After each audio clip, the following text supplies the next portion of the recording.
guys, welcome back to TED.ai. So in today's lecture, we will cover applications of zero-shot prompting, few-shot prompting, and what is transformer, how it works, and its application, and one research paper regarding the transformer. So let's get started with my handwritten note. The last video we have discussed that what is LLM and techniques के बारे में पढ़ा था, what is prompt पढ़ा था, what prompt templates पढ़ा था, components of prompting पढ़ा था एंड टाइप्स ऑफ प्रॉम्प्टिंग के टेक्निक्स पढ़ी थी, जिसमें हमने ज़ीरो शॉट प्रॉम्प्टिंग और फ्यू शॉट प्रॉम्प्टिंग को देख लिया था, राइट। और कौन सी देखी थी हमने, chain of the thought prompting भी देखी थी। सो आज की वीडियो में हम बेसिकली देखने वाले कि applications of zero shot prompting. So पहले कि when to use zero shot prompting. So basically simple task के लिए हम यूज़ कर सकते हैं, क्योंकि इसमें कोई भी हमने एग्जांपल और डेमोन्स्ट्रेशंस का तो कुछ दिया नहीं है प्रॉम्प्ट में। सो बेसिकली तो ये सिंपल टास्क को करेगा and task require the general knowledge and the exploratory query के लिए एंड डायरेक्ट इंस्ट्रक्शंस के लिए होता है। और when not to use the zero shot prompting, कब हम यूज़ नहीं करेंगे, that is the complex task require context में and the highly specific outcome desire की जब होती है बात तब। Now application of few shot prompting. So when to use the few shot prompting, पहला तो जहाँ ज़ीरो शॉट प्रॉम्प्टिंग इनसफिशिएंट हो जाता है वहाँ पर हम यूज़ करेंगे। Then limited training datas is available, जहाँ पर limited numbers of training data available होता है कस्टम फॉर्मेट और द स्टाइल्स के लिए, teaching the model new concept and improving the accuracy को इम्प्रूव करने के लिए।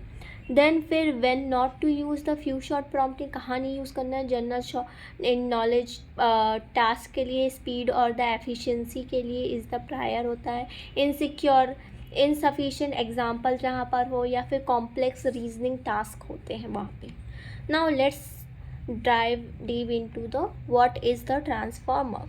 सो ट्रांसफार्मर एक टाइप का एआई का एक पावरफुल न्यूरल नेटवर्क आर्किटेक्चर होता है जो इंट्रोड्यूस किया गया था बाय द गूगल इन 2017 में, and that excel that processing sequentially datas को like text by using a mechanism call, जिसे हम सेल्फ अट्रैक्शन जिसे कहते हैं हम, and to understand the context and the relationship between the element. Basically understand करने मदद करता है हमें, कि अंडरस्टैंड करता है कॉन्टेक्स्ट को और रिलेशनशिप जो भी है एलिमेंट्स के बीच उनको, एंड इनेबल करता है parallel processing of the for speed. This architecture power LLM like ChatGPT and Gemini, allowing them to understand, generate and translate करता है ह्यूमन लैंग्वेज को फॉर टास्क लाइक चैटबॉट के लिए, कंटेंट क्रिएशन के लिए and the code generation के लिए ये होता है।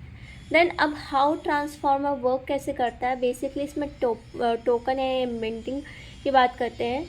सो टेक्स्ट इज जो बहुत सारे टेक्स्ट लिखे जो होते हैं उसको, टेक्स्ट को पहली बात तो वो छोटे छोटे टोकन्स के फॉर्म में तोड़ता है, फिर उसको कन्वर्ट करता है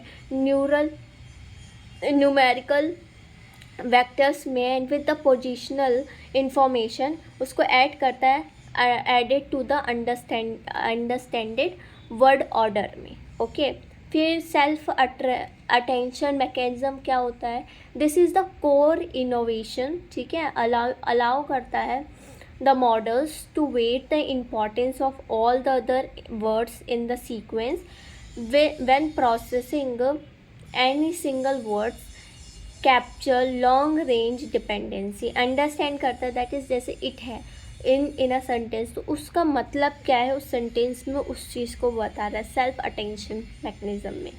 देन एनकोडिंग एंड डिकोडिंग इंस्ट्रक्चर्स क्या होता है, तो पहला एनकोडर की बात करते हैं। एनकोडर जो प्रोसेस करता है इनपुट सीक्वेंस में, जो भी इनपुट का सीक्वेंस है उस सीक्वेंस में वो प्रोसेस करता है, फिर उसको समझता है, फिर उसका मीनिंगफुल कॉन्टेक्स्ट निकालता है। बेसिकली जैसे हमारे पास इंग्लिश सेंटेंस हो गया, उसका मीनिंग निकलना चाहिए बेसिकली। फिर डिकोडर क्या होता है, वो एनकोडेड जो भी यहाँ पर इनपुट था सीक्वेंस में जो भी हमने समझा है, ठीक है, उसको डिकोडर क्या करता है, उसके आउटपुट को जनरेट करता है थ्रू द, वो भी आउटपुट के सीक्वेंस में ट्रांसलेट करते हैं, जैसे फ्रेंड्स सेंटेंस है, predicting one token at a time, सिर्फ एक टाइम पर सिर्फ एक ही टोकन को वो प्रिडिक्ट कर सकता है। नाउ अब पैरेलल प्रोसेसिंग क्या होती है, unlike the older models that process words one by one, transformer process करता है एंटायर सीक्वेंस को साइमल्टेनियसली, उसको make them much faster and more efficient बनाता है, ठीक है। जो ओल्डर मॉडल्स से बेसिकली वो प्रोसेस करते हैं वर्ड को एक के बाद एक, लेकिन इसमें क्या होता है कि ट्रांसफॉर्मर का यूज़ करने से वो पूरे एक सीक्वेंस को है ना एक बार में वो रीड करता है बेसिकली, और उसको फास्टर और एफिशिएंट बनाता है, ठीक है। अब एप्लीकेशंस की बात करते हैं तो इसके नेचुरल लैंग्वेज प्रोसेसिंग की है, जिसमें हम टेक्स्ट जनरेशन की, ट्रांसलेशन की, समराइजेशन की बात करते हैं, ठीक है। कंप्यूटर व्यूज़र की बात करते हैं, जिसमें image analysis and generation.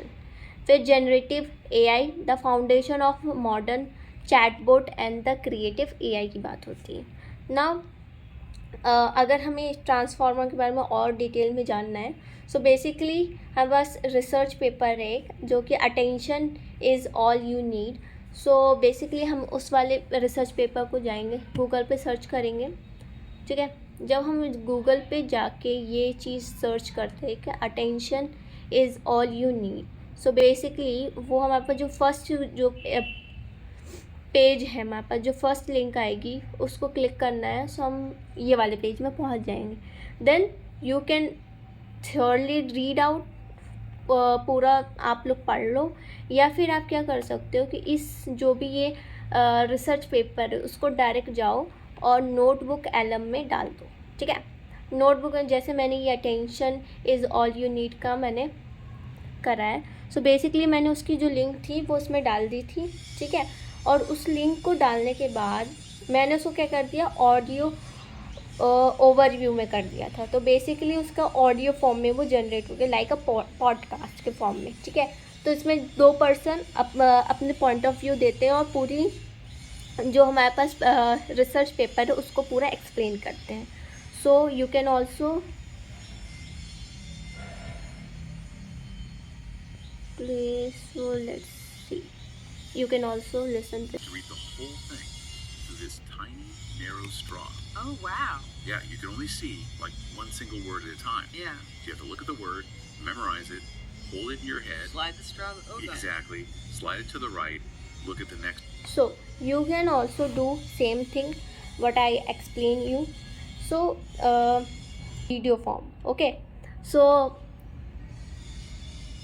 make the notes of these whatever I have explained you.